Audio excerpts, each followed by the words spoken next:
আমরা পলিটিক্সের কথা বলেছি, সবাই সবাই গণতন্ত্রের কথা বলেছি, সবাই জীবনের কথা বলেছি, সবাই আমার অধিকারের কথা বলেছি। এই অধিকার, গণতন্ত্র সকল কিছু প্রতিষ্ঠার জন্য একজন কবি দরকার, যে কবিতার মননশীলতায়, তার চিন্তায়, তার চেতনায় এইসব কবিতা লেখেন। সেই কবি তারেক রহমান আমাদের মাঝে আজকে উপস্থিত। আমরা করতালি দিয়ে তাকে অভিনন্দন জানাই। সুধীবৃন্দ, আজকের এই পড়ন্ত বিকালে আমাদের এই কবি সুদূর প্রবাসে বসে আপনাদের জন্য কি ভাবেন? আপনাদের জন্য ভাবেন, যে কথা ভাবেন সেই কথা বাংলাদেশে যাতে প্রচার না হয় তার জন্য এই দেশে আইন করে তার কণ্ঠ রোধ করা হয়েছে আমাদের এই কবির জন্য। আমাদের এই কবি যাতে কোনো কথা না বলতে পারেন আপনাদের সামনে, আপনার অধিকারের কথা না বলতে পারেন, আপনাদের গণতন্ত্রের কথা না বলতে পারেন, আপনাদের চেতনা এবং চিন্তার কথা না বলতে পারেন, তার জন্য আইন করে এই কবির কণ্ঠ রোধ করা হয়েছে।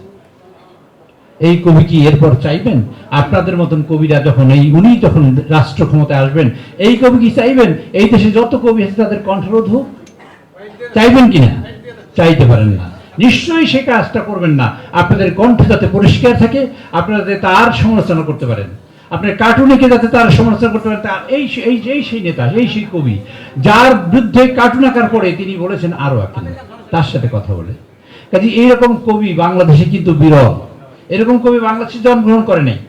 আমাদের এই কবি গণতন্ত্রের কথা ভাবেন, আমাদের এই কবি আপনাদের অধিকারের কথা ভাবেন, আমাদের এই কবি আপনাদের চিন্তা চেতনার কথা ভাবেন। আর আপনাদের চিন্তা চেতনা এই কবি কোথা থেকে পেলেন? এই কবি সমগ্র বাংলাদেশের গ্রামে গঞ্জে প্রত্যন্ত অঞ্চলে ঘুরে ঘুরে আপনাদের কষ্ট দেখেছেন, আপনাদের দুঃখ দেখেছেন, আপনাদের দুর্দশা দেখেছেন, আপনাদের সমস্যা এবং যন্ত্রণা দেখেছেন। তারপর তিনি কবিতা লিখতে বসছেন। সেই কবিতা লেখার অপরাধে তিনি কিন্তু দেশ ছাড়া হয়েছেন। সেই কবিতা লেখার অপরাধে তার প্রতি